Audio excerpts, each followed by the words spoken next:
Hello and welcome to another episode of Anomalies.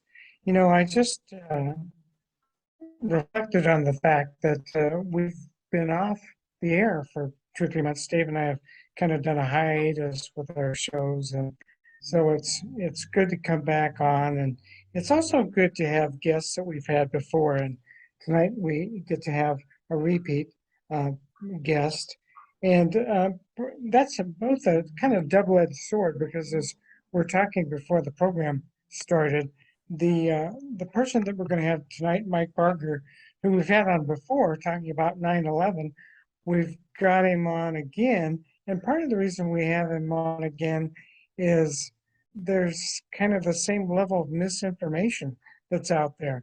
And 20 years after 9/11, some people are still wondering what the hell happened. So I want to welcome Dave back. Dave, I've missed you these past couple of months or Oh, welcome get-togethers, back to and you too. Glad to be back in action here.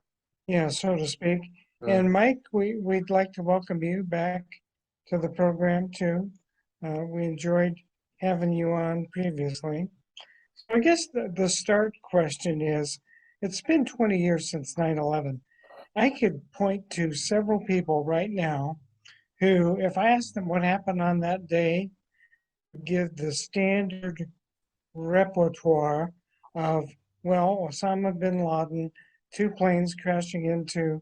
They tell us basically what the 9/11 Commission told us. And Mike and you and I know that that's not the truth. So I guess the place to start, and we'll have maybe Mike start with this, is why haven't things changed? Why are we still focused? Why are so many people still focused on what the official narrative of 9/11 is rather than what actually went on? So, Mike, I'm going to let you jump in here. Dan, David, thank you very much for having me back. Mhm. So let's jump in there. There's a writer I've been following recently named Caitlin Johnstone, and she wrote an article a couple of years ago about why she doesn't write about 9/11 more. But one of the essential points she makes, and I like her terminology, is she calls it a narrative control battle. So even if we go back, let's go back 20 years, even within the first year after 9/11 happened, what's kind of remarkable is the mainstream media, contrary to what you may hear some of the people in the truth movement say, the mainstream media actually covered an amazing amount of, uncovered an amazing amount of evidence and published it. One way to look at that is there's a website, a collective website that was put together based on a researcher named Paul Thompson's work. He put together something called the Terror Timeline, which actually got published, I think, back in either '03 or '04. It is a compendium, minute by minute, from mainstream media sources only of the events of 9/11. That his work built on the work of Michael Rupert. That work then, Paul's work, was built upon and eventually became a website called Cooperative Research, which evolved into something called the historycommons.org, historycommons.org. The website is actually no longer up because the CMS it was built in is so old. Mm. It is no longer functioning. I understand they may be trying to bring it back. So one of the things I've been doing this year, because I think it is probably the single most valuable resource for anybody who really does want to figure something out, and it is all sourced to mainstream media. You can find it on archive.org. They have captured the entire website. It is still usable. It's a little slow going through archive.org. What I've just found, though, is in creating this app, I can actually pull those pages into the app. However, they take a very long time to load, like 2 to 3 minutes. So I doubt people are going to wait, but I do link to the page. So you can just click the link if you don't want to wait in the app and go read it. And I encourage anybody who really does want to try to understand for themselves what happened to go look at it, because these are mainstream media sources. These are not conspiracy websites. And they contradict most, if not almost everything in the 9/11 Commission. So part of it is, as we discussed last year, there's just an overwhelming amount of information now. 21 years ago, you didn't have an iPhone, you didn't have social media, and you really, I'd have to go look, but I'd venture safely 50% of America had high-speed internet access. People were still on dial-up modem access. So really, you lived in a text-based world unless you had high speed then, like AOL.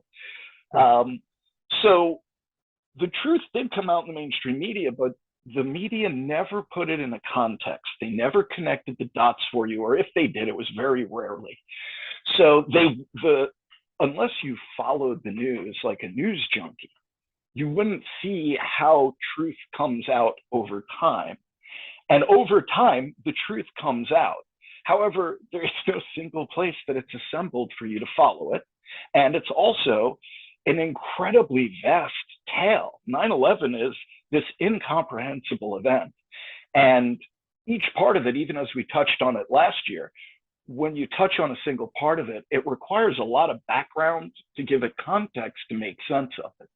I think this is one of the failures of media, that yes, you can publish an article on this fact, an interview with this whistleblower that contradicts the official story.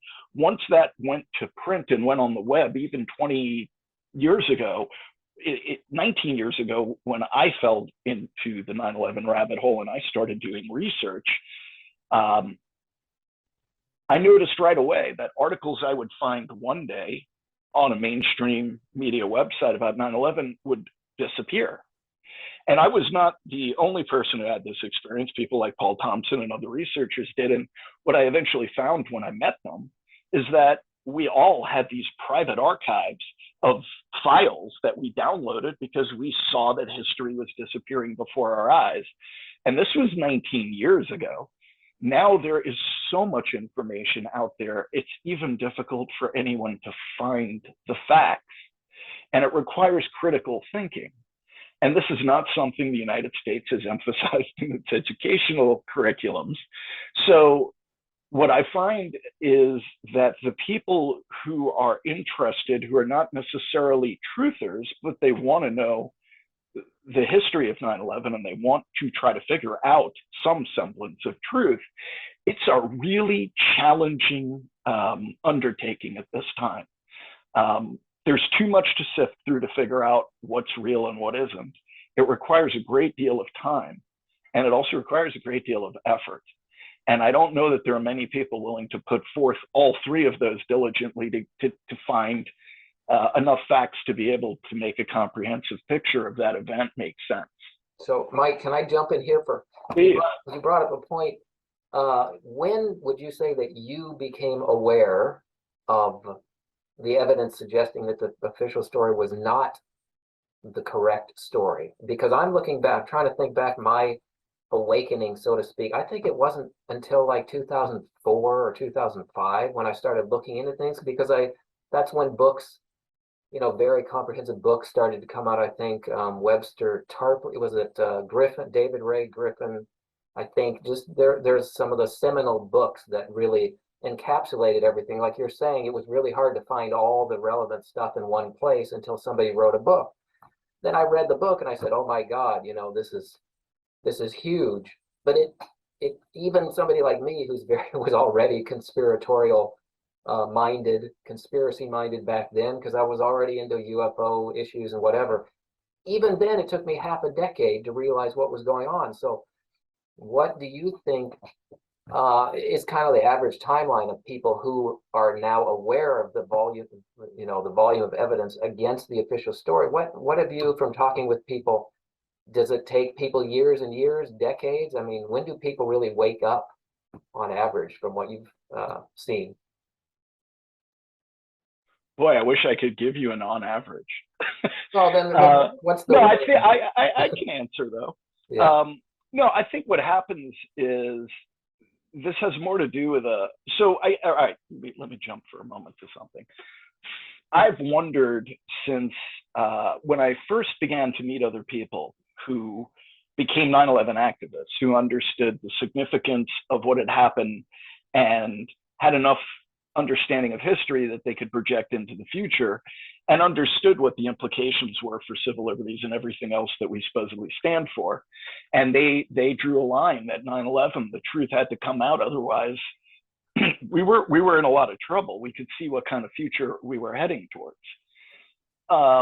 What I found the key personality trait that I think is how people wind up even coming to look at this information is off the charts curiosity. Without that insane curiosity, you accept what you're told. It's much easier to believe it. It takes effort and energy to challenge what everybody else assumes is the truth and to go against the grain. For one, you stick your neck out. I had an encounter last year with somebody at a seminar, and this person came up to me and didn't know anything about me or my background with 9/11, and hushedly whispered in my ear, you know, the story they told us about 9/11 isn't true. And I said, really? What do you mean? And he said, well, you know, no plane hit the Pentagon, and they stole the gold out of the World Trade Center complex. And I said, how do you know that? And he goes, well, you can find it on the internet. And I said, okay. I said, so I'll just, so I said to him, I said, I'll tell you a little bit about myself. On my way to this seminar, I actually happened to stop at the home of Mike Berger, who I mentioned last year was the guy who introduced me to Nick DeMasi, who was a New York firefighter who took the FBI around in an ATV and recovered the black boxes. Mike Berger was the guy who self-published the book with a paragraph from Nick in that book a year before the commission report came out, and said explicitly in a footnote that the 2 black boxes, each plane has a cockpit voice recorder and a flight data recorder. So there are 4 black boxes. They're entirely indestructible. They're almost always, without exception, recovered. And on 9/11 in New York City, 4 of them were supposedly never recovered. And yet Berger and DeMasi took them around to get the signals, and they found them. This was later confirmed by an independent journalist, David Lindorf, who had contact at the National Transportation Safety Board in Washington, D.C.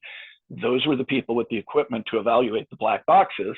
He told David Lindorf off the record that the FBI brought him all 4 black boxes. They recovered the data, and the data was given to the FBI. So we have 2 independent sources who corroborate a story that the commission knowingly, and I say that intentionally, knowingly put into print a lie. Berger and DeMasi and others that I've interviewed had tried to testify before the 9/11 Commission. They were never called to testify. So the issue is one, I think, of curiosity. The other thing is, once you go down this rabbit hole, it can be a very isolating, intensely traumatic experience, because your family and friends, you may find, do not want to hear this. The people that you want to share, quote, the truth with, frequently don't want to hear it and will then no longer associate with you. I know countless marriages of people who got involved in this movement that wound up getting divorced because their partner couldn't tolerate being around them anymore, because this became the essential focus of their life. So part of this brings me around to one view of looking at this kind of an experience. I mean, the curiosity, you know, the old saying, curiosity killed the cat. Curiosity can lead you to trouble. And in one sense, going down the 9/11 rabbit hole leads to trouble. I mean, if you take the evidence at its face and you understand the implications, like, for example, it's very easy now to go find video to see the collapse of Building 7. Now, steel frame buildings have a century of history of fires that lasted longer, burned hotter. The steel structure never collapses, never. But in New York, it happened to 3 buildings because it was a miraculous day and a miraculous event. Because as soon as you add a plane, apparently that's all that is required for a building to fall down, because it has a hole in it and jet fuel starts on fire. even though, like in my film in 2006, Improbable Collapse, I play an interview with one of the Israeli architects who said it was built like a soda can, you know, you could put a pencil through it, but it doesn't affect the structure. I mean, these people knew, with as many international airports within 25 miles of the towers, that eventually it's possible a plane could hit it. They took this into account when they built the building. Those buildings, those planes, by the way, people will argue, well, you know, 727 or 737 was smaller. Yeah, it was. However, it actually flew faster. And the impact is like the square of the speed. So it had a much, in other words, they built the buildings to be much stronger and to handle a much harder impact than what happened on 9/11. So ultimately, so I'll tell you my experience. So in 2003, I was looking up a quote. I'll share the quote. It's ironic. So I was looking up a quote by a very unpopular guy historically, Aleister Crowley. And in a book, The Book of the Law, in an introduction, I think he wrote in about the 40s, where he actually does make very, very clear predictions about, my interpretation of it is, he makes really clear and accurate predictions about what we're living through right now. The original text of the book was supposedly channeled to him in Cairo in a museum in front of what he called the Bust of Revealing. It was an old Egyptian stone tablet in 1904. So that's how long ago that was supposedly dictated. But at the end of the introduction, he attributes a quote to the Comte de Phoenix, which it turns out, I go to Google Comte de Phoenix, or actually, I don't even think there was Google then. No, actually, Google's 98. So yeah, there was Google. So anyway, I Googled Comte de Phoenix, and the quote was, "The absolute rule of the state shall be a function of the absolute liberty of each individual will." And it was because of that quote that I fell into the 9/11 rabbit hole. I found an old bulletin board called TOTSE, T-O-T-S-E, Temple of the Speeding Electron, that somebody had put on the internet. And in it was an old bulletin board forum for those of you born after 2000. A bulletin board forum was somebody would hook up a computer to a series of modems and give out their phone number. And people would dial into their computer from their home computer over a phone line. Usually, well, like what? They were not very fast. But you could have a text bulletin board where people could post and respond to each other back then. On that bulletin board was the answer to the quote, which was that Crowley was attributing the quote to the Comte de Phoenix, who was Crowley himself, because he was kind of a guy like that. But what was interesting, I saw a 9/11 forum, and the first thing I saw that jumped out was sophisticated investors had foreknowledge because they made financial bets. And I was like, okay, I understand the financial markets. These people are insane. Let me go see if I can disprove this. And I go into the forum, and the allegation was there were significant numbers of puts, which are bets that a stock price will go down within a very specific window of time. So it's very difficult to make money trading options. So at the time, you could go onto the Chicago Board of Options Exchange website, which was new, and they were giving away their data at the time to get people to use the site. So I went and looked up all the charts for every airline, the put and call volume going back before 9/11 up to 9/11. And the pattern was pretty clear. These people weren't crazy. This was, in fact, true. The data was there. People in the financial press were writing about this because all those trades can be traced to a brokerage account. We know who got the money. And in fact, there were accounts at Deutsche Braun in Germany that made these bets that the people didn't even come and collect the money. I mean, this is acknowledged and at the time, the guy running that firm was former deputy director of CIA, Buzzy Krongard. I know it's a coincidence, but 9/11 is filled with them. And if you pay attention to coincidences, your head will start to ring the longer you look and pull on this stuff.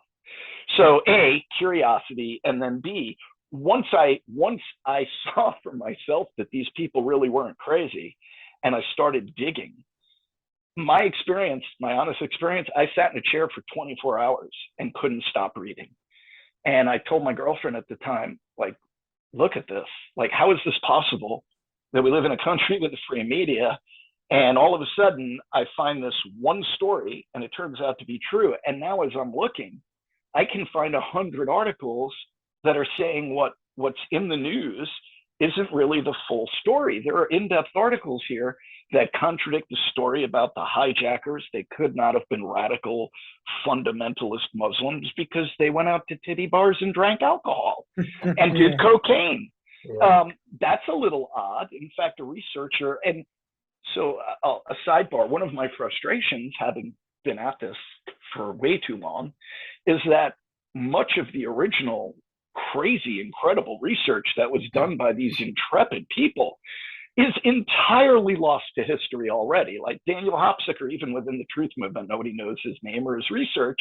Hopsicker goes to Venice, Florida. He used to work for ABC. He was a journalist. He's no longer working for mainstream media, but his parents retired near Venice, Florida, which was the flight school where Atta and others trained. He goes and starts kicking the tires at the flight school and talking to the people running the flight school. And he finds out that the guy running the flight school is a Dutch national wanted by Interpol. He gets a little suspicious because a foreign national is not supposed to be allowed to run a domestic flight school. Imagine that. And yet there he is. And then, so he starts digging. He finds out the owner of the flight school is a Midwestern retired insurance guy. Turns out he keeps digging. There was video, apparently, of the alleged lead hijacker, Muhammad Atta, taking a taxi from Venice, Florida to Orlando Executive Airport, where a Learjet owned by the insurance guy who owned the flight school was caught by the DEA on the runway with like 15 pounds of heroin. And while they're pointing guns at the pilot, telling him not to move, the pilot picks up the phone and makes a call because he doesn't care. Atta took a cab to meet that plane. Now, Hopsicker documents all this. Turns out in his follow-up, the guy who owned the plane, his name will come to me, the guy who ran the flight school was named Rudy Deckers, who was wanted, he was a Dutch national wanted by Interpol. And the guy who owned it called the DEA and said, when do I get my plane back? And they gave him back his plane. Now, he claimed he was leasing it to cash and had no idea what they were flying in it, but they were making weekly runs and he was taking cash. Again, this is Hopsicker's research, not mine. However, Hopsicker also found and did a video deposition of Muhammad Atta's alleged American blonde-haired girlfriend. She recounts, she did a video deposition, said, you know, yeah, not only did he drink, he did cocaine, he took her with him to meet people in like Miami and the Keys, another person who is a German national named Bohrer, I believe, not Bohrer, Boringdom, something like that. I could find it. Anyway, he follows a story up where this guy is sailing in the Pacific in a sailboat and comes under suspicion. They board his vessel, and I believe he has guns, gold, currency, multiple passports. And when they go to arrest him, he goes, "You can't touch me, I'm CIA." And he sails off into the sunset. There are like thousands of these little trails of stories that different people have hunted down.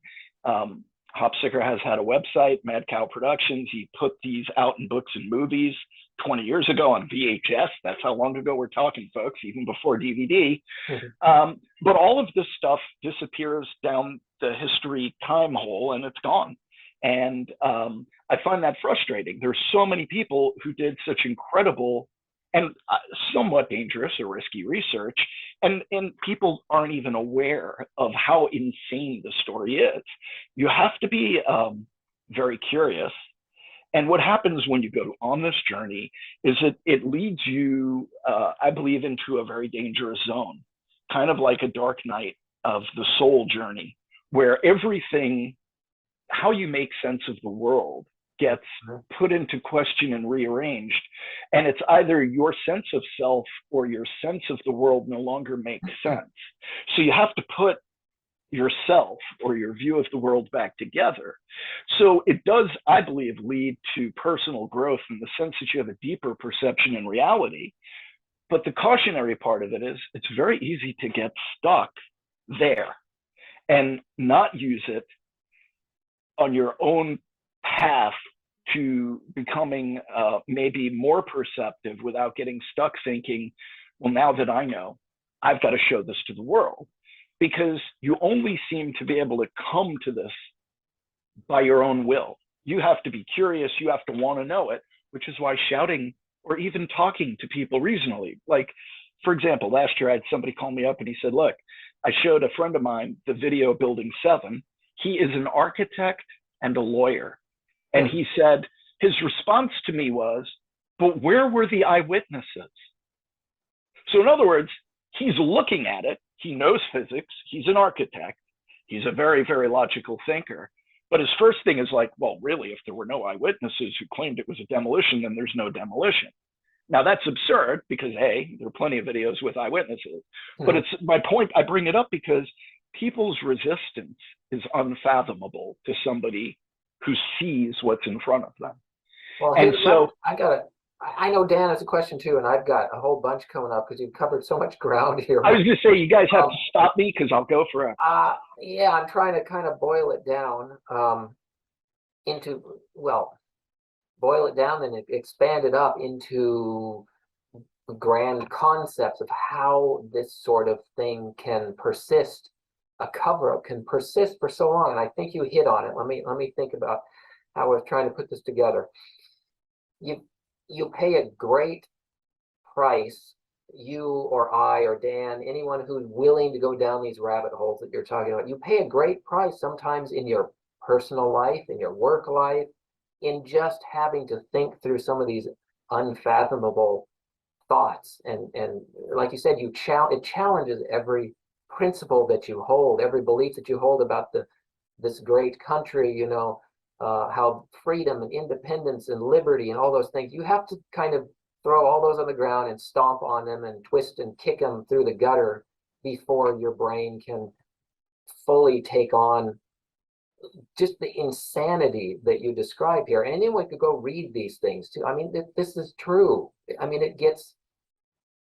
it's more crazy than any movie, any Hollywood studio could ever come up with, or anyone can write, a detective novel or a true crime novel. This stuff is so deviant, and it's all about the usual things. It's about money and power, but I think there's even another aspect of it that when you dig deeper, you get into areas like Aleister Crowley. You're talking about like black magic. You're talking about hidden secret projects, compartmentalized projects. You're talking about the military industrial complex, which has the most mind-boggling secrets, that we know of on this earth. And that's why it needs to be covered up. And that's why there's a 20+ year propaganda machine that goes 24/7 to make sure that we never do reach this critical mass of people who go, oh my God, let's get together and overthrow these people. And it'll never happen. I agree too.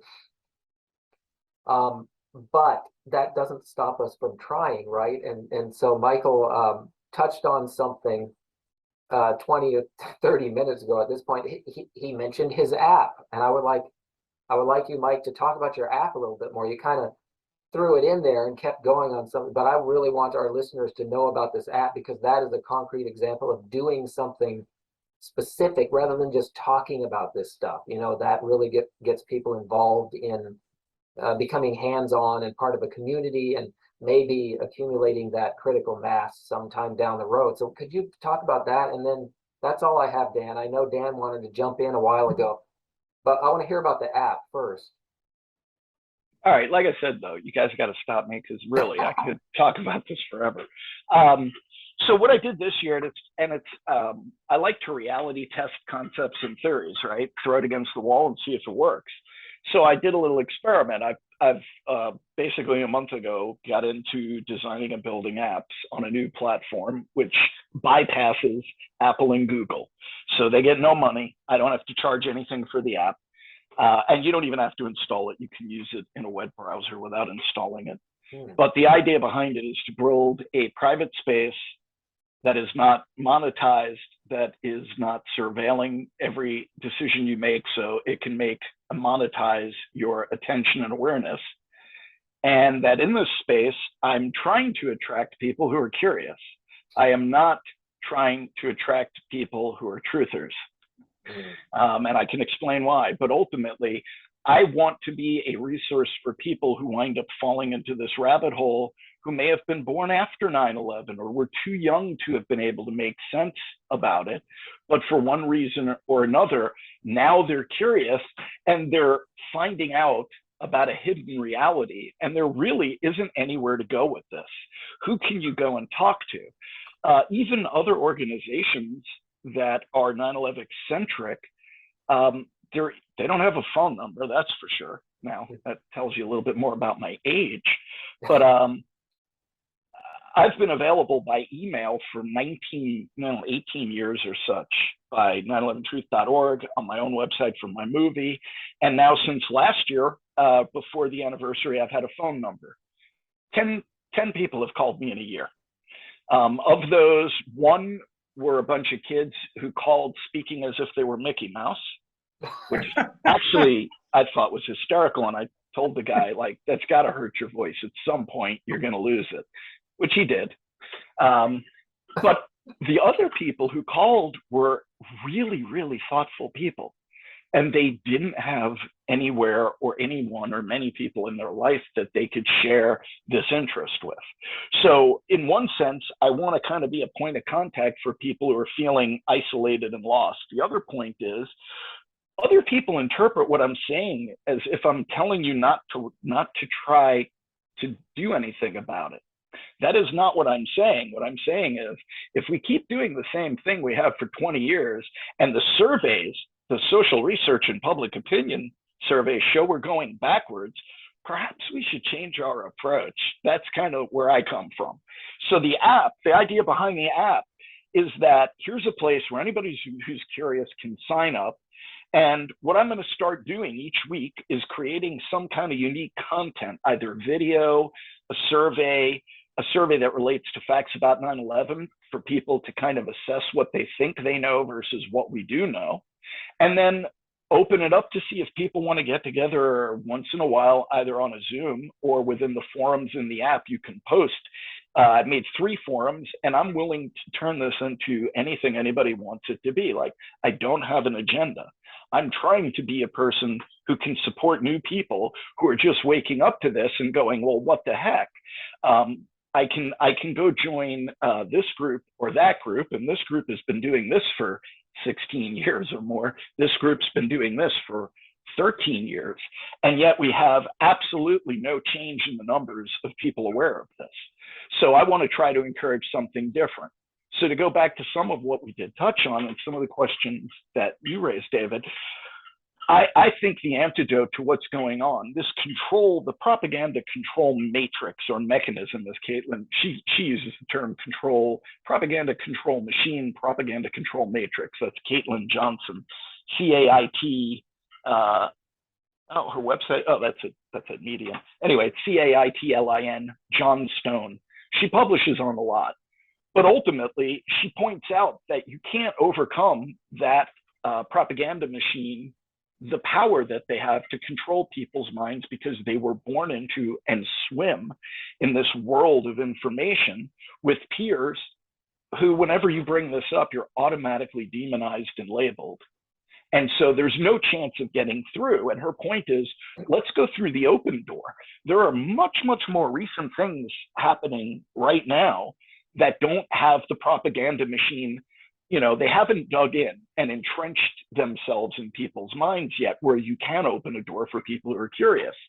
For those, though, who want to do something, I think part of the issue is, and you danced on it a little bit, I mean, I do believe, after looking at this for nearly 2 decades now, that there is a bigger bigger issue behind this. There is something more to it, that what I've seen over and over again, whether it was in the grassroots 9/11 groups 9/11Truth created 17 years ago, that we saw the same pattern of infiltration by COINTELPRO. We saw their tactics. They come into a group, they attach themselves to the leader of the group. Once they're a part of the group, they then attack the ideas that the leader is speaking to and split the group. Ultimately, this is what's happened nationally, right? They've snowplowed the country. There's nobody left in the middle. There are no moderates. You're either on the extreme left or the extreme right. I believe those two divisions are arbitrary and artificial, and they only serve one purpose. When we are divided, we are powerless. And the only power we have is in our numbers, and we have the numbers. So the frustrating question is, why are we seemingly powerless to take the power of our numbers and change the system to serve us?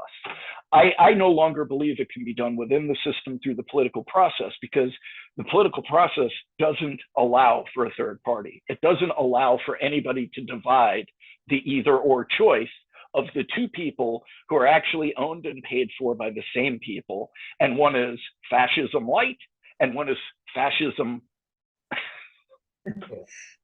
Not so light.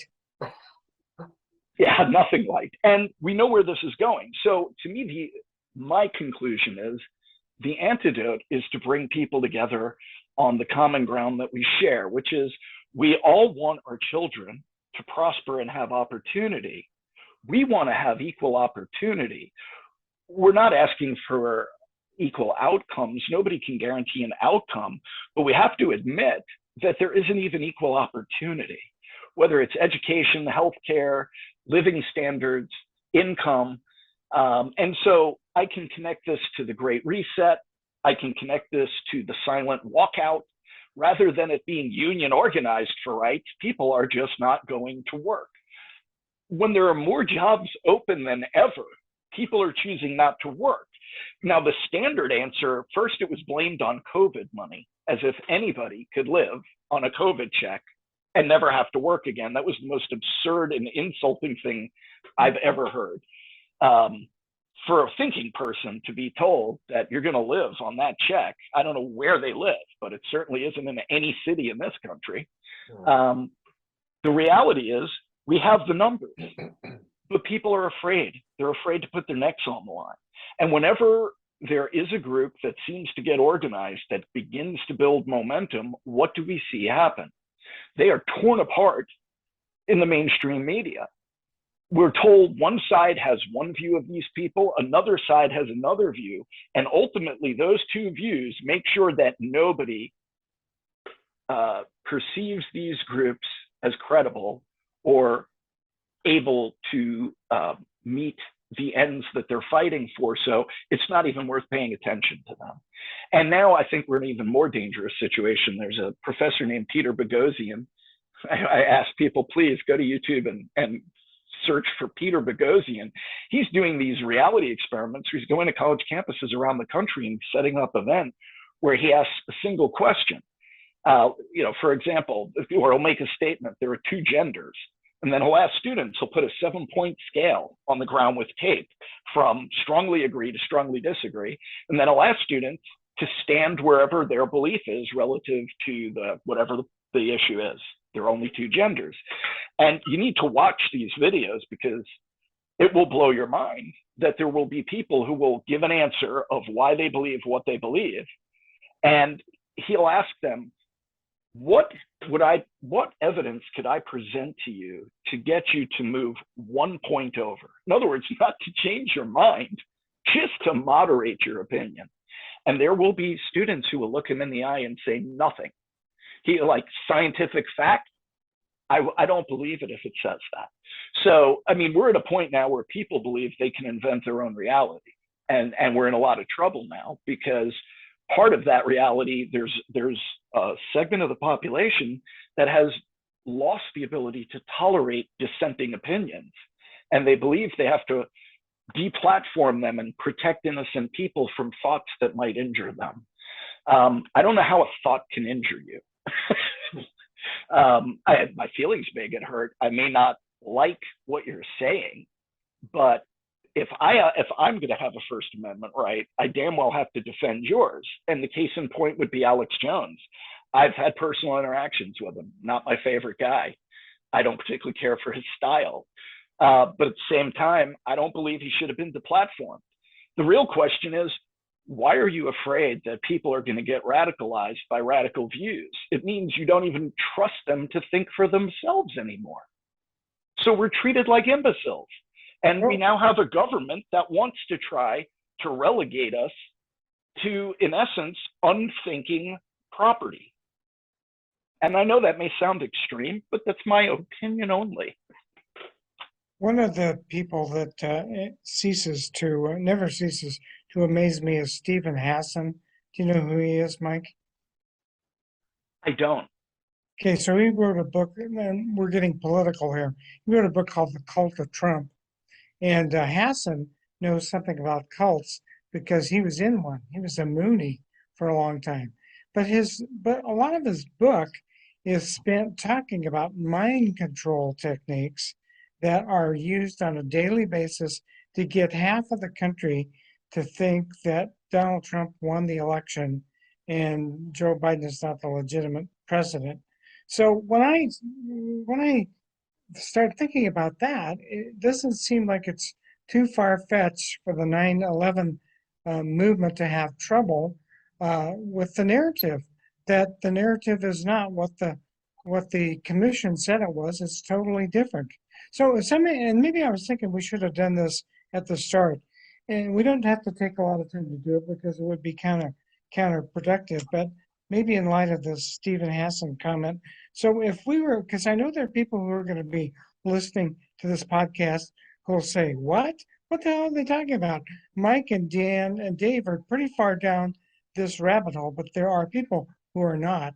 So and maybe, either Dave or Mike, you could do this.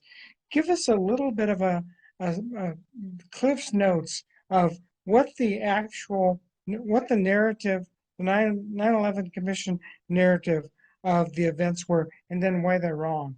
And then maybe how some of these mind control techniques that are in use with cults and with fascists are making it more difficult to get the truth out.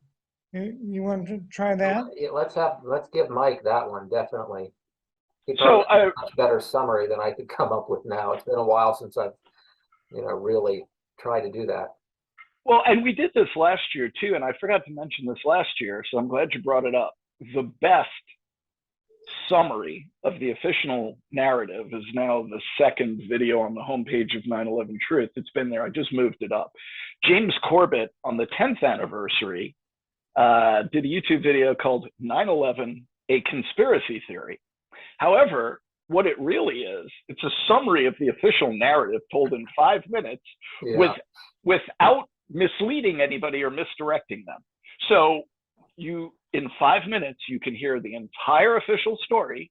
Every single thing in that video is what the government said happened.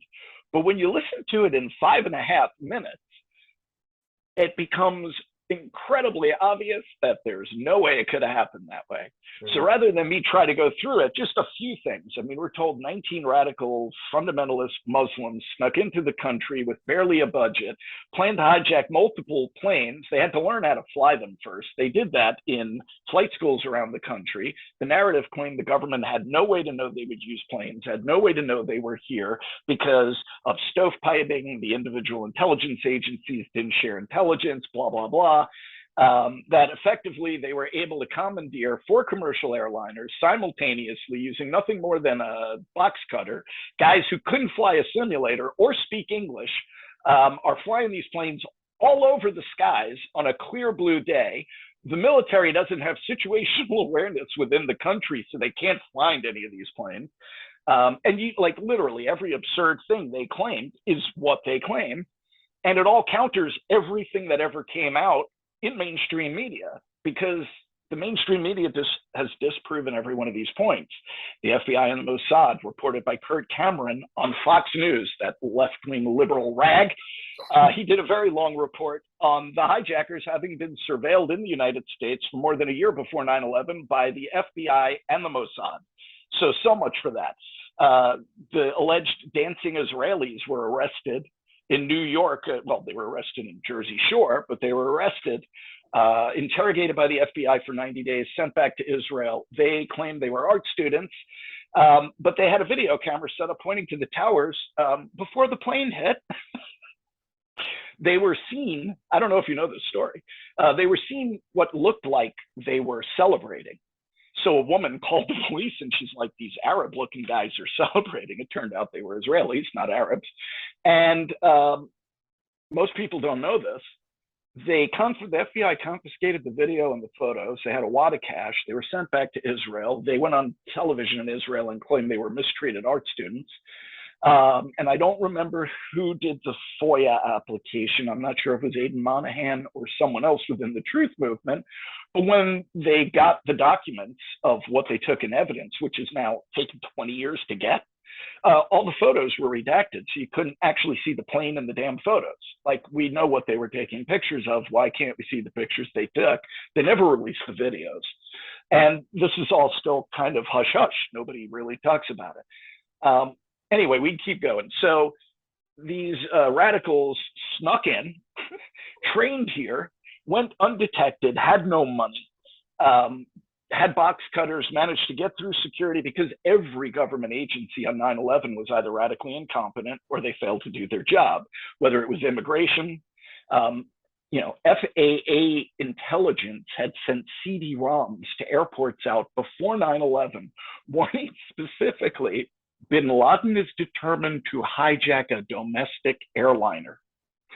So when Condoleezza Rice and other people in the Bush administration would go on national television and claim, as they did, nobody could have seen this coming, nobody could have imagined they were going to use planes as weapons, there were specific briefings saying they had expected them to use planes as weapons.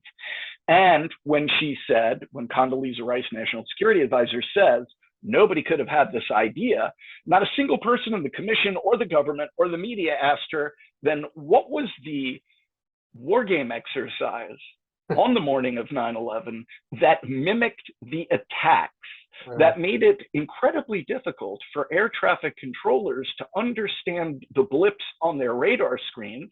Because in publicly televised testimony, the military, when asked, when did you stop projecting false radar returns on the air traffic controllers' screens? The answer was, like it was with most other direct questions, well, I'll have to look into that and check, but I believe it was after the Pentagon was hit.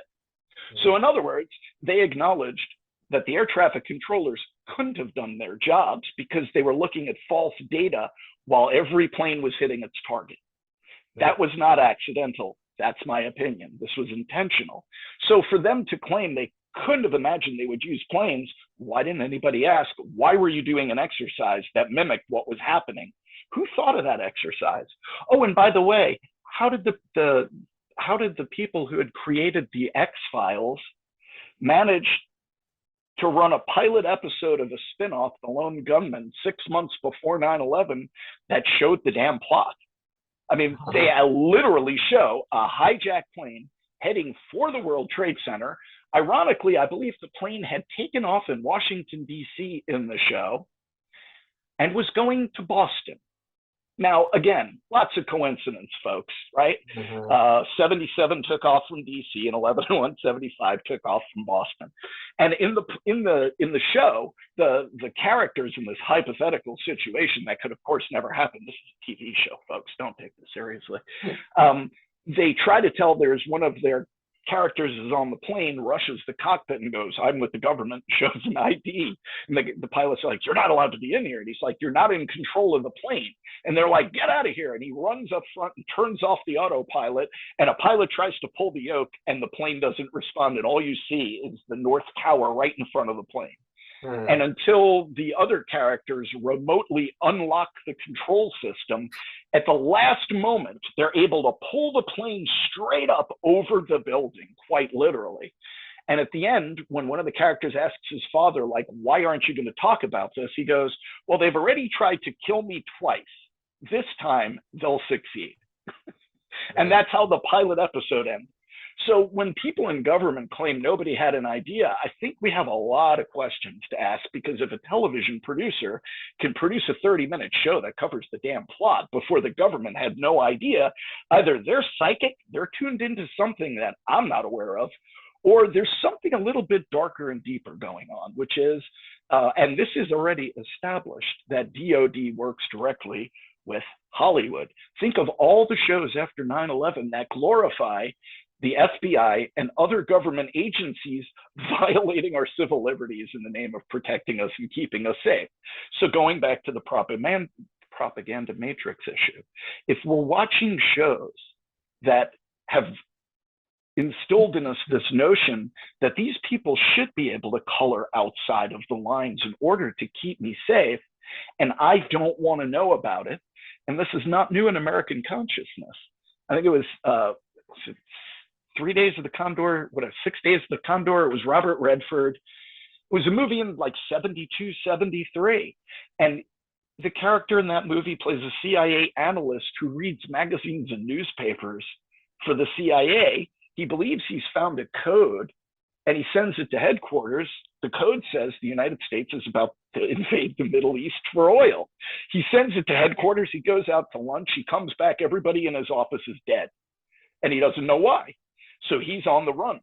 At the end of the movie, the CIA is trying to bring him in, and he's walking down the street in Manhattan with his handler, and he says to his handler, you know, if I had a gun and I told you I was pointing it at you, would you wave that car on? And the guy goes, yeah. And he goes, tell them to leave. And the car leaves, and they're walking down the street, and he says, I gave it to them. And the guy goes, you gave who what? And he goes, I gave them the information. And the camera pans up, and they're at the loading bay of the New York Times.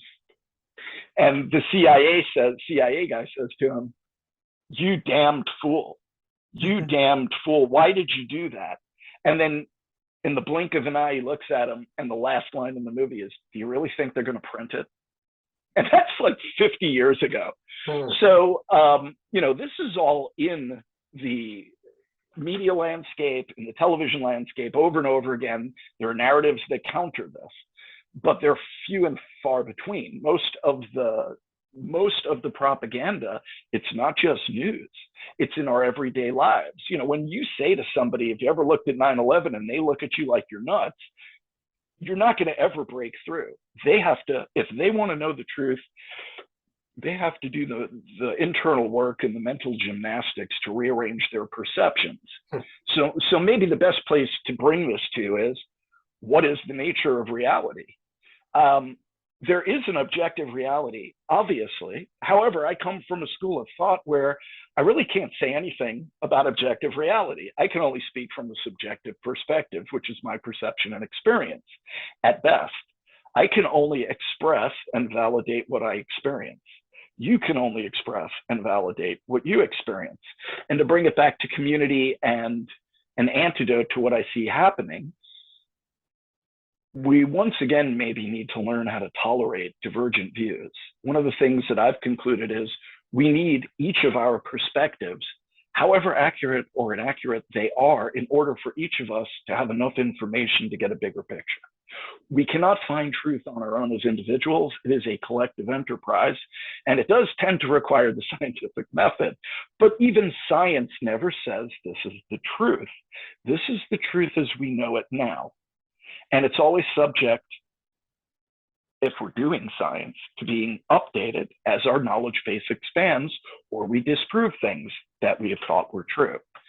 So where we're at now is people mistake that for whatever I want to believe is reality is reality. It doesn't really work that way. And you can see that in how things are breaking down in our society. People can no longer speak to each other, they speak at each other.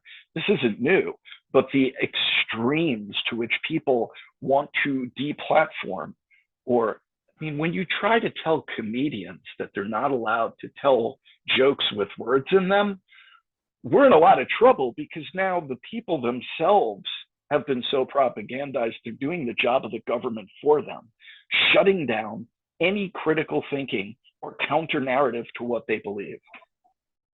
So let's go back to your app, because I think that that may provide for some of us a way to examine truth. And I agree with you. As a former sociology teacher, reality is very subjective. It's what people say it is. So we need to counter the message that we're getting from some people, particularly about 9/11, with a more truthful message. How do we, and I guess I'm referring to Dave and I, and maybe our show, how do we use your app to become more, to help people get to the truth? Well, I think for one, the idea behind the app is I'm curious to see if I can attract people who are curious and able and willing to engage in dialogue. Not necessarily, I don't really have an interest in debating facts. I mean, we can point to enough unassailable facts that are on the public record. That job, in one sense, has been done. The issue is an issue of perception. So first and foremost, I think we need to find each other to build a community with real connections so that we each have a place to go when we need to or have the desire to speak and be heard. I think one of the antidotes to all of this is actually trying to shut up and listen. Mm-hmm. To actually listen to what the other person is saying without thinking in your own head as you do it, what you're going to say or rebut or counter. And I believe this requires curiosity. And this is what I went to this training for last year, is in something called Real Dialogue. And it's a structured skill for dialogue between two parties who don't agree, who are in a repetitive conflict. So in one sense, the truth movement is in this repetitive conflict, right? The truth movement is trying to expose, at the very least, right? They're trying to expose the government narrative as false. Even your own eyes, when you look at the collapse of those buildings, your eyes are not lying to you. Those buildings are disintegrating at free fall speed and shredding themselves. I don't care what kind of fire you believe in, but you can look at 100 building fires. You'll never see one where a building disintegrates itself, shreds itself, and horizontally ejects beams at over 80 miles an hour at the top of the collapse where it initiates. Yeah. So, I mean, if you're able to look at that and still believe what you're being told, no talk in the world is ever going to break through. So I think the idea is try to meet people where they're at. And it may not be about 9/11. It may be about COVID or vaccination, or whatever the issue is. But the issue is listen. Don't try to indoctrinate or proselytize. The other thing is I also think that there's potential harm that we could do to people who don't want to see this. Forcing somebody to see something that they've been actively repressing maybe their whole life, and then maybe for whatever reason they are able or willing to see it, they're going to experience shock and trauma, just like all of us did. In the same way, if you recall, we started about what was it like when you went down the rabbit hole? Well, one of the most fascinating experiences I had was when I was making that film, Improbable Collapse, and we're going around the country doing interviews, and I would always start by asking, where were you on 9/11? And what do you remember? What was your experience? Half the people, their first sentence was, it was like a movie. And then if you watch them, you could see them almost fall back into the same trance that I would suggest most Americans went into. Like people who were alive on that day went home and sat on the couch and watched TV for 24 hours in a daze. I also have on my YouTube playlist on the website, on my YouTube channel, 911truth.org, there was a film called 7 Days in September. And it was by Camera Planet. This guy went around New York City and found every independent videographer and got copies of his footage and put it out. It just tells the story in New York of the 7 days. And I have it jump to one particular scene in a park in Manhattan that first week, and the park is filled with New Yorkers. And one of the people in the interview says, I think it was the person who recorded it, says, you know, on any other day, these people would have never spoken to each other. And now look, and you've got 1,000 people in this park, and they're all debating in small circles. And then an iron worker speaks out and tries to tell everyone in the park to shut up. And that's the scene I think everybody should see, because this is just raw emotion. And you can see two factions. Even then, there's a scene where they divide themselves into two groups. One group says, we have to drop nukes on them. We need to bomb them back to the Stone Age. The other group says, we need to turn the other cheek. War is not the answer. And there's a guy in the middle of this line holding an American flag, separating both groups so they can argue back and forth as a group. But I want you to see it for yourself, because it is emotionally moving, it is raw, and it's real. And the iron worker and another woman who responds to him both had been working on the pile, and both describe recovering body parts. It's very graphic. And the iron worker is like one of the most eloquent guys in the world. He's like, he's a blue collar guy. He's not necessarily educated. And he says at one point, like, I don't know how to process what I just saw. And he goes, this is for our leaders to decide. And then the woman says to him, well, I was down there too, and I don't know how to deal with what I saw. And then they say to each other, basically, what are we fighting about?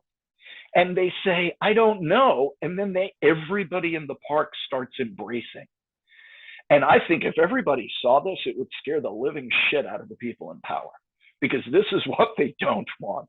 They don't want us talking to each other. They don't want us understanding the power of our numbers. They don't want us to understand that they actually do serve at our and with our consent, and that we actually can withdraw it. It doesn't need to be violent. But if we let it slip away without even putting up a fight, we'll never get it back. If they were to take it away violently, we would be able to get it back with violence. I'm not advocating that.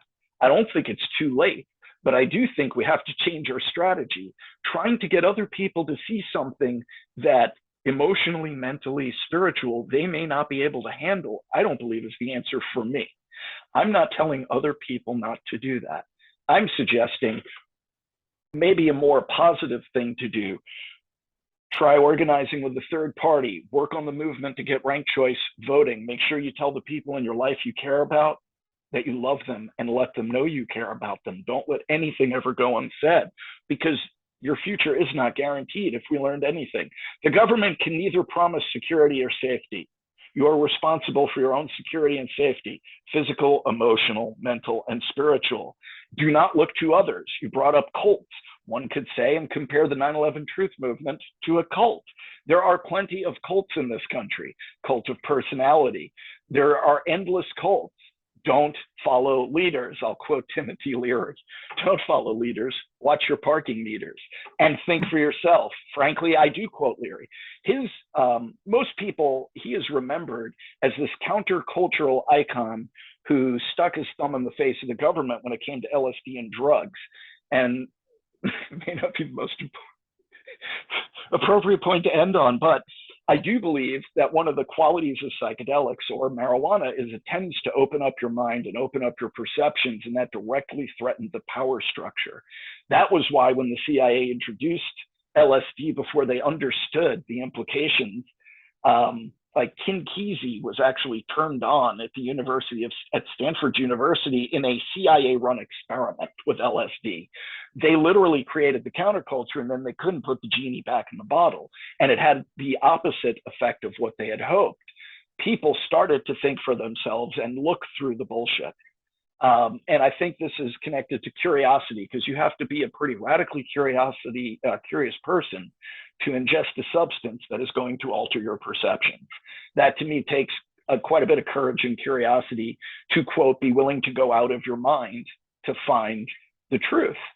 The other aspect of this is that Leary also was advising people even back then, think for yourself, question authority, and you as a human being have an inherent right to question those in power.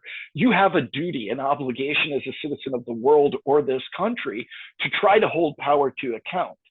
I think we have to become incredibly creative in this day and age to do it. We see that in some ways now. For example, everybody's walking around with a television studio. So police are having a harder time covering up things that 500 people record and put on the internet.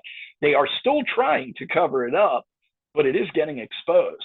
I think these are and other models we need to adapt and adopt to, in any way possible, break down the propaganda machine. I think 9/11 now, 20 years later, is so well entrenched. We should take the lesson from the people who tried to tell the truth about the JFK assassination.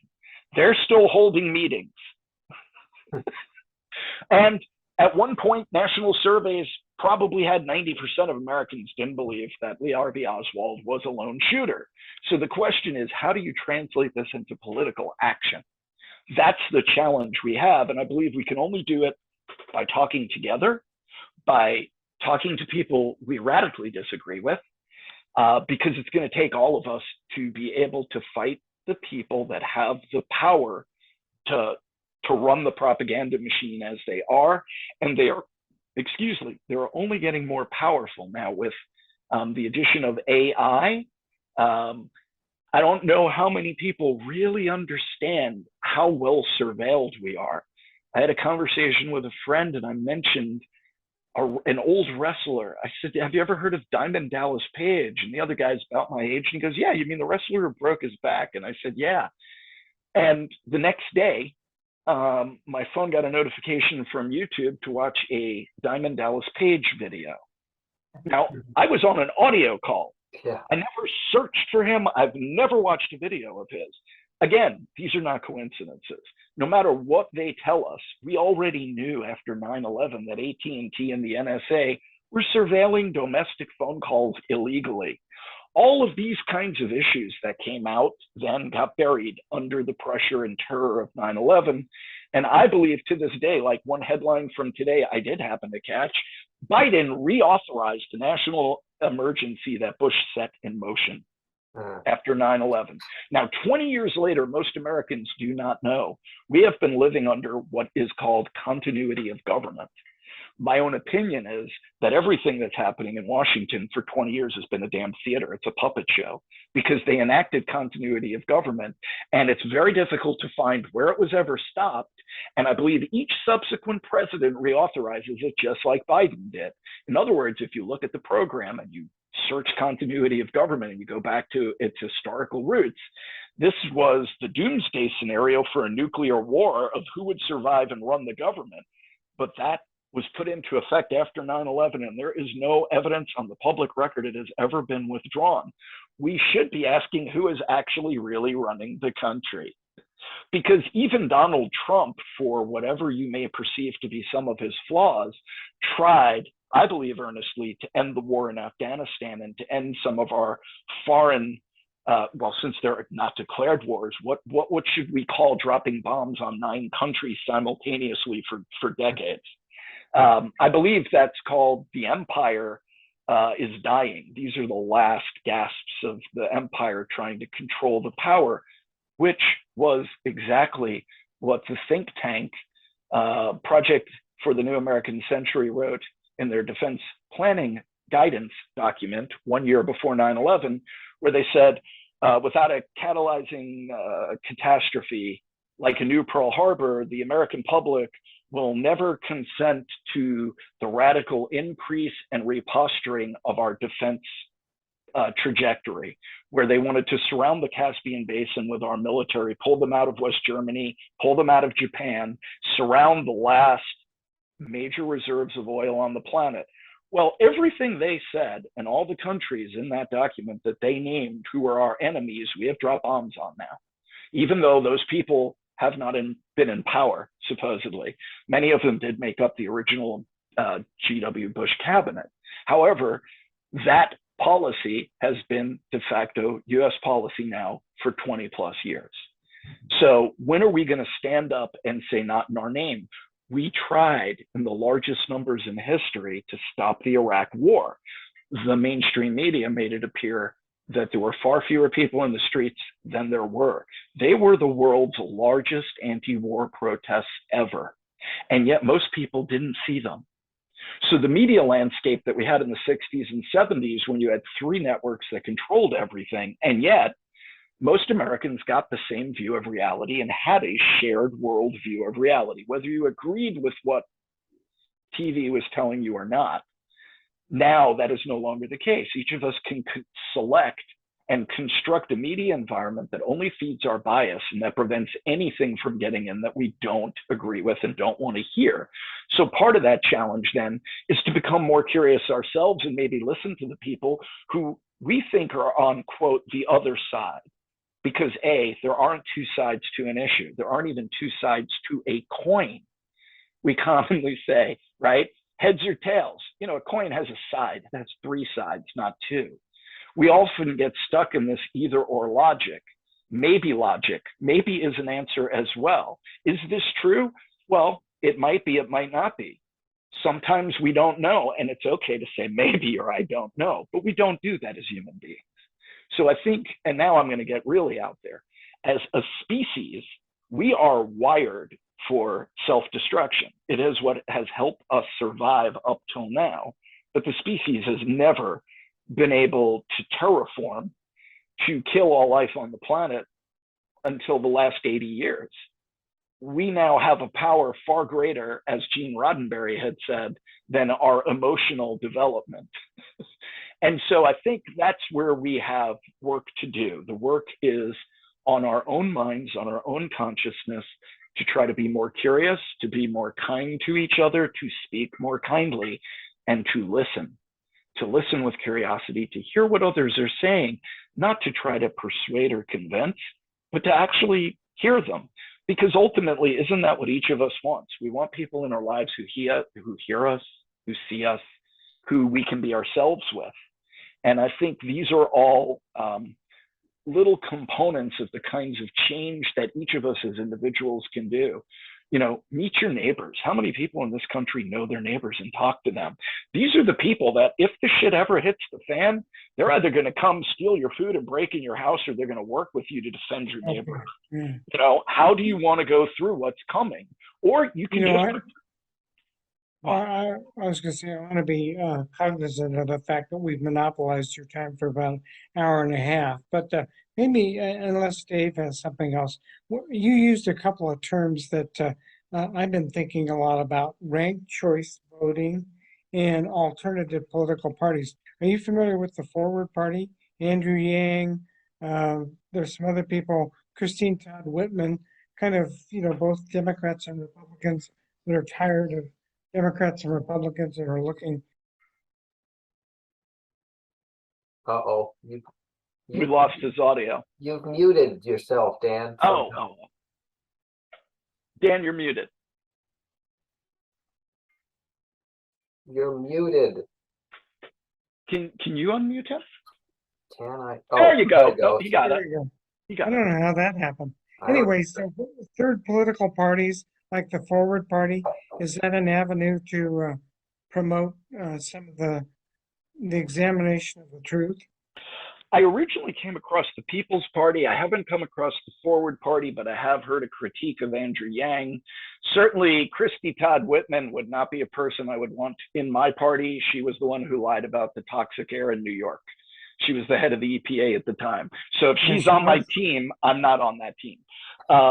She is not a reformed truth teller. She is a bold-faced liar who is responsible for thousands of people's deaths. Andrew Yang has kind of gone a bit corporate. Look at the people and the money who's backing him. Apparently, I had a lot of hope and faith in the People's Party, but I think it's a sign of the times where even they have had a very difficult time within their own ranks getting their own stuff together. I still don't think this should be discouraging. I think fighting for ranked choice voting and supporting third parties, I mean, it's another possible avenue, but the issue is they don't even get ballot access. The game is controlled. The votes aren't counted, and we don't get to vote for anybody we would really like to. And if you follow what's going on with the Green Party and other third parties around the country and states, the Democrats and Republicans are working together to prevent them from having ballot access. So those guys are not on opposite sides, no matter what anybody tells you in the media, or they would not work together. They only work together when it's in their interests and when it is not in the interests of the people. That is when they work together the best, like bailing out the banks, despite the American public saying no. The money always goes to the top. It never goes to the people. COVID, billions and billions of dollars given to vaccine companies for vaccines that weren't even tested. They lied to us. I mean, the facts are out now. Pfizer's own tests were so invalid. They were inconclusive. They actually cause harm, is what the research shows now. But of course, if we say this, I will say, this is my opinion. It doesn't reflect any of the views of the people who've had me on the show. They will deplatform you for saying these things, which are objectively verifiable. You can read peer-reviewed studies of the science. So that's how crazy it is now. So I'm not saying this is going to be an easy job. I'm not saying there's a simple answer. But if we don't begin to work together and figure out how to change the perception that there are these two monolithic sides, when we live on a sphere, has no sides. We're all in this together.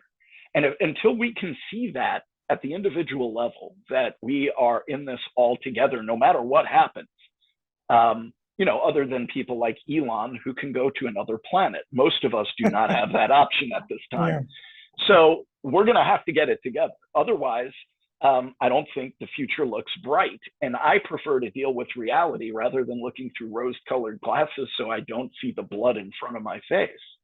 Mm. But that is not a popular thing to say. And I'm sure if you leave comments on, we'll find out. Yeah. Dave, do you have anything else for Mike here before we let him go back to doing his own thing?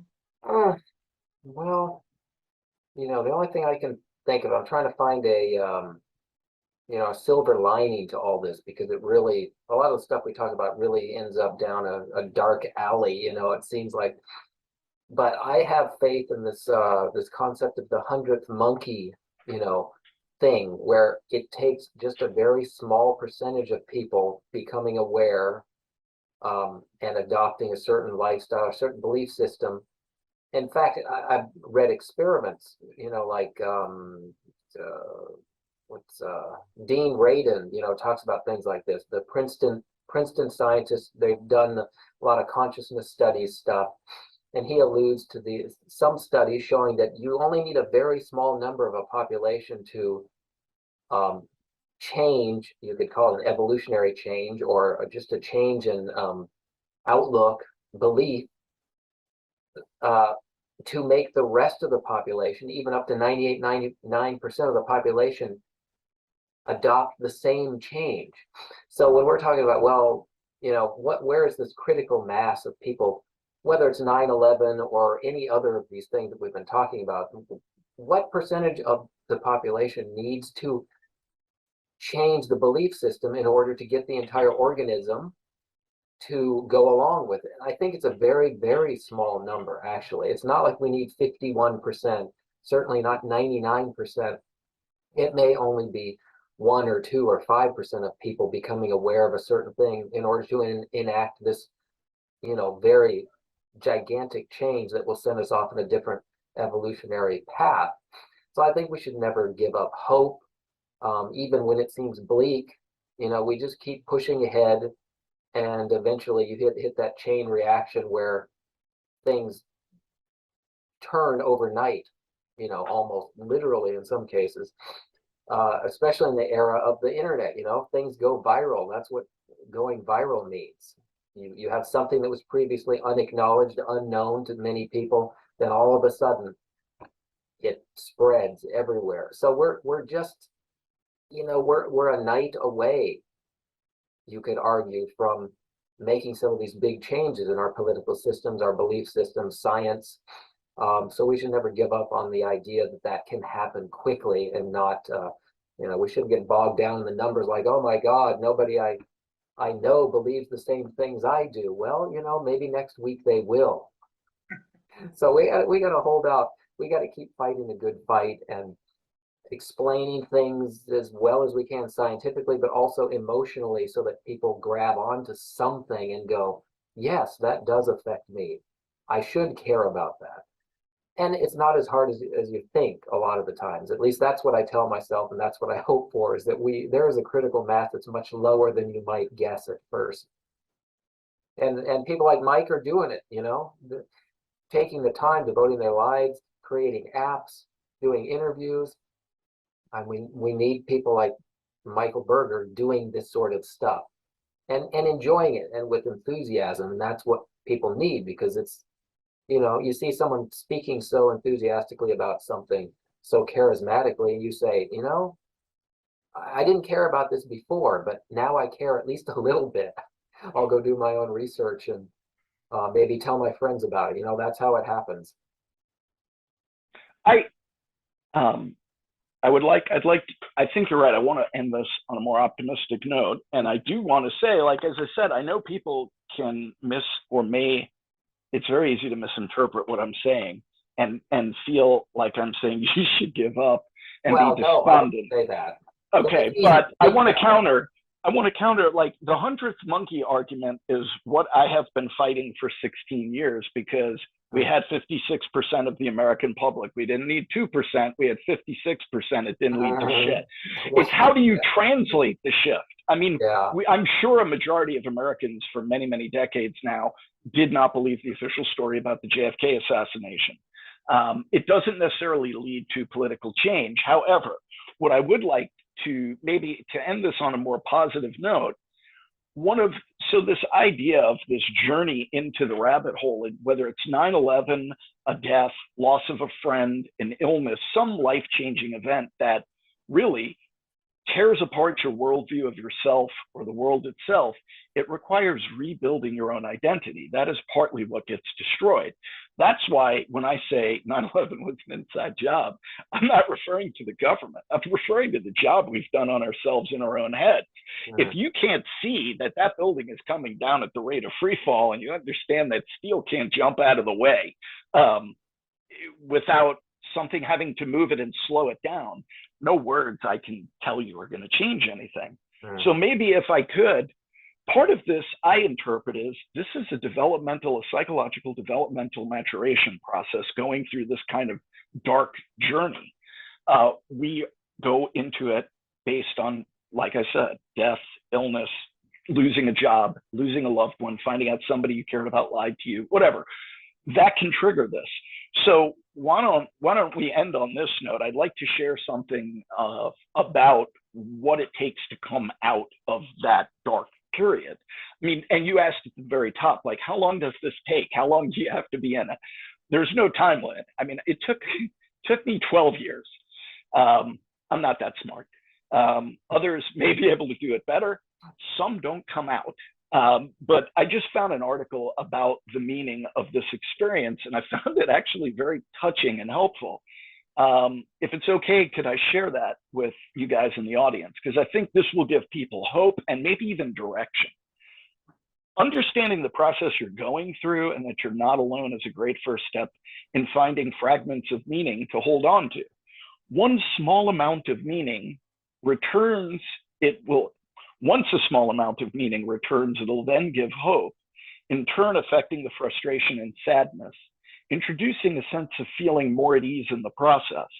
Whatever a person's natural temperament, there is an interpretation that can allow them to start to draw meaning from this experience, to see the light at the end of the tunnel, or as you were saying, David, like from the darkest before the dawn. The situation resolves itself in the event of the reintegration of perception beyond the original conditioning of the individual. So I take that, quote, original conditioning to mean not just the propaganda matrix, but from the whole point of birth onward, we are conditioned to be an American, to be an individual in this family, to speak this language, to identify with our geographical location, our country, etc. So we have to reintegrate basically a new sense of identity. Some events may make things click and awaken the sleeper within, or possibly a full retreat inside with no external stimulation is required. The conditioning one is received, as if it were to be analyzed piece by piece, can take more than a lifetime to deconstruct on the level of mind. But fortunately, the change needs to take place at the fundamental level of perception. Time must be spent on this fundamental level. During this experience, meditation and quietude will be a helpful practice to meet life at a level beyond the noise and chaos of the fractured mind. More and more, you'll start to see the world as it is, rather than what you were taught or what you would prefer it to be. From a place of calm, you can be honest enough with yourself to rebuild your life in accordance with who you are and aspire to be. Guidance from someone who made this journey can also be invaluable. So what I'm suggesting is, this is actually a process, a psychological process. It's been in every religion. It's been in every culture. This is an archetype, the journey of the dark night of the soul. We all go through it for different reasons at different times. Some of us may be lucky enough to never go through it and never fall apart and have to put ourselves back together. But if you've been injured and lost a job, or you come back from Iraq, I mean, why are there so many suicides? Because you can't live in that reality and come back the next day and go shopping for groceries and just adjust like that. And what's fascinating is there is now psychedelic research done by the Department of Defense and VA with an organization called MAPS. This is now happening all over the US, where they're getting 75+% elimination of PTSD with 1 or 2 sessions of MDMA or mushrooms with a co-therapist model. I'm not talking about diminishing. I'm talking about 70% are no longer on the scale for PTSD. That's some significant stuff. You don't have to keep taking it. You can't get addicted to it. And it doesn't cost $1 billion to pay the pharmaceutical industry. One would hope more people would look into this and get behind this. It all comes down to changing our own perceptions. We're the only people who can do that. And we have to take responsibility for those perceptions. So I know that meditation and quiet is not exactly a cultural value, especially at this time. So what I'm advocating is, if you've fallen into a rabbit hole, if you feel that you are disconnected or isolated or depressed or sad over what you're hearing or what you're learning, the answer is not to pull away and retreat. The answer is to go inside and to begin to rebuild your identity and find a sense of purpose. And so, in essence, what I'm trying to do with that app is to just see if there are other people out there who want to do something other than, in this case of 9/11, what we have been doing. I do not agree the 100th monkey phenomena will lead to change. It may lead to awakening, but then translating that still going to take leaders who have a strategy, and we are herd animals.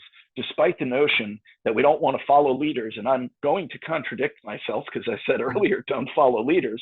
I have no problem living with contradiction, irony, paradox, because that's how I see the world. It doesn't always make sense.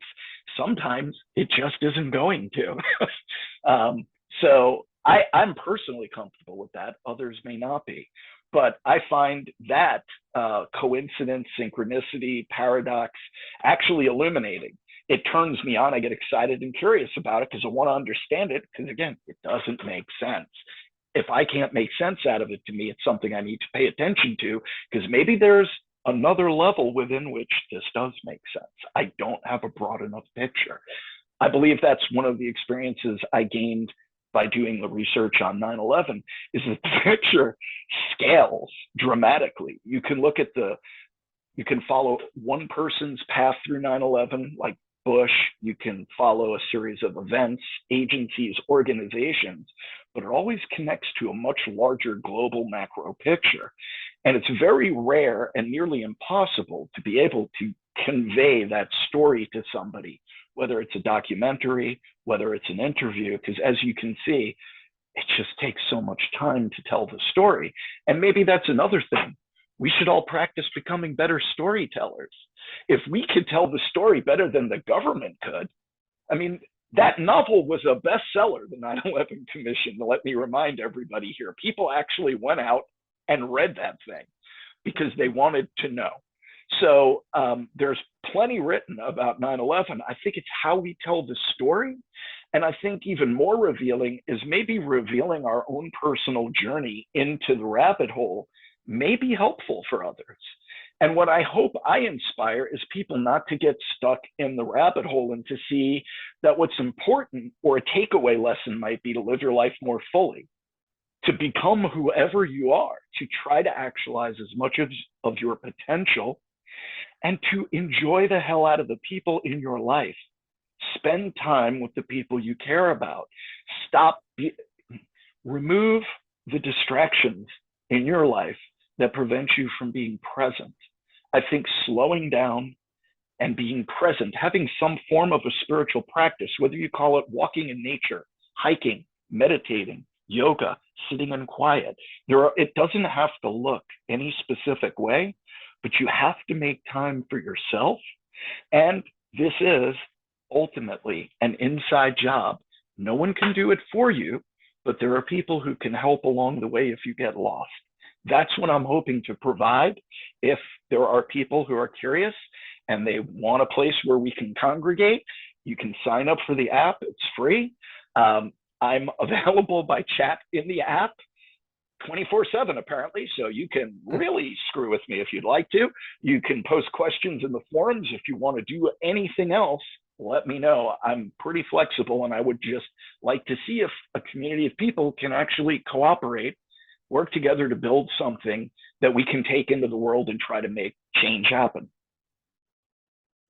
Mike, thanks for your time. I'm really appreciative of you being on our show and sharing your wisdom.